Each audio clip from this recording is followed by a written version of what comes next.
जनक पेशे से एक बहुत अच्छी वकील थी, लेकिन कहते हैं ना, बहू कितनी भी बड़ी तोप क्यों ना हो, सास के सामने तो भीगी बिल्ली ही होती है। अरे जनक, क्या बात है, आज रोटी नहीं मिली अभी तक। ये तेरा कोर्ट नहीं है जो आज फैसला ना हुआ तो कल की तारीख मिल जाए। रोटी तो रोज वक्त में चाहिए। हाँ माँ जी, रोटी तो कब की बन गई। मैंने आपको कहा तो खाना खाने के लिए, आपने शायद सुना नहीं होगा। ओहो, जज नहीं हूँ मैं तेरे कोर्ट की, सास हूँ सास। कोई दलील फालतू की मत देना यहाँ। बहुत जानती हूँ मैं इन वकीलों को, अपनी बात ऊपर रखने के लिए झूठ बोलने में जरा भी नहीं सोचते। तभी वहाँ जनक के ससुर आ जाते हैं।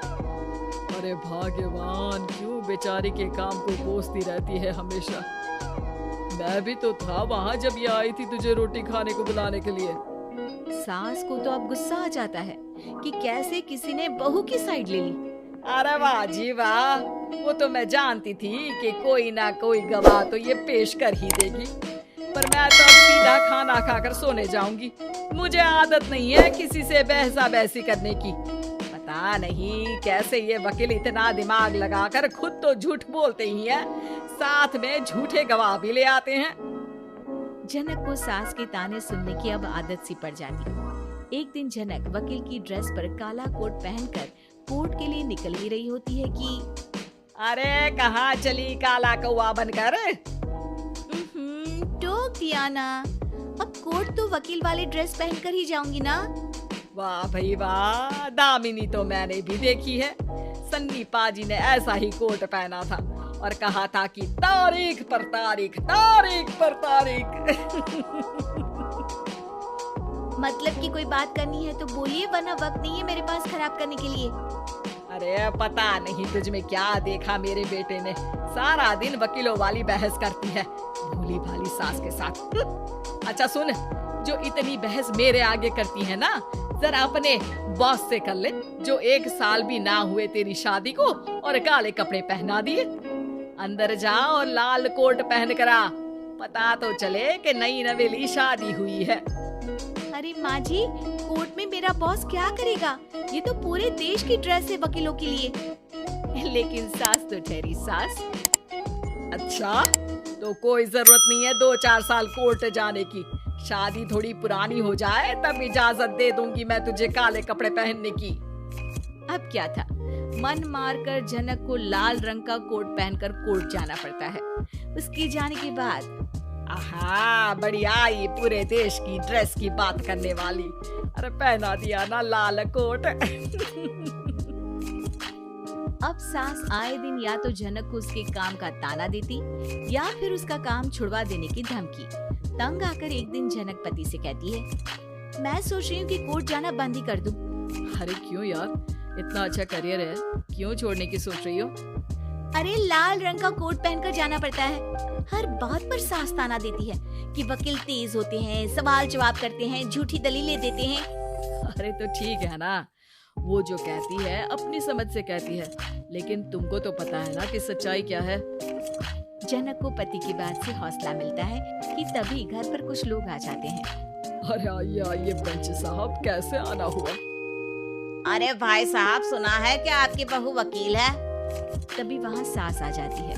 हाँ है तो, लेकिन क्या हुआ, फिर कहीं बहस कराई क्या? अरे हम तो खुद दुखी है उसके व्यवहार से। अरे भाभी जी, आपको तो पूरा मोहल्ला जानता है कि आप कितना बोलती है। फिर हम यहाँ बहू रानी की कोई शिकायत नहीं, बल्कि अपनी परेशानी लेकर आए हैं। ससुर जी खुश हो जाते हैं। हाँ हाँ, मैं भी बहू को बुलाता हूँ। जनक वहाँ आती है, सबको नमस्ते करके बैठ जाती है। बहू रानी, हमारे गांव में बड़ी मुसीबत आ गई है। अब तो पूरे गांव की जिम्मेदारी मानो तुम्हारे कंधों पर है। अरे ना ना, इससे तो घर की जिम्मेदारी पूरी नहीं होती, ये गांव की जिम्मेदारी क्या लेगी? भाभी जी, आप चुप हो जाओ, यहाँ पढ़े लिखे लोगों की बात हो रही है। आप जाओ, जरा रसोई से सबके लिए चाय लेकर आओ। मैं कॉफी लूंगी। हाँ हाँ, वकील साहिबा के लिए कॉफी। सास सर पैर सब पटक कर वहाँ से निकल जाती है। बहू, गांव में पानी नहीं आ रहा है। पड़ोसी राज्य ने हमारा पानी रोक रखा है। इसका मामला तो बड़े कोर्ट में चलेगा पंच जी, लेकिन ऐसा क्यों? वो राज्य हम लोगों से पानी के पैसे मांग रहा है। अब आधे गांव में पानी की सप्लाई खत्म हो गई है बहुरानी। अच्छा पंच साहब, बात गांव की है तो मैं जरूर केस लड़ूंगी। यहाँ एक बार फिर सास की एंट्री हो जाती है। अरे वाह जी वाह, ये काम करवा लो, आप हमारी बहू से बहुत अच्छा करती है। मैं हूँ सीधी सादी सास। इस लड़की ने कैसे लड़ लड़ कर मुझे साइड कर रखा है, ये तो अब आपको पता चल ही जाएगा। अरे भाभी जी, आपकी आवाज तो पूरे गांव को सुनाई पड़ती है जब आप बहू रानी को सुंदर वचन सुना रही होती हैं। अरे वकील बहू मिली है, फक्र करो फक्र। हाँ जी हाँ, सारी फकर तो हम लोग ही करें।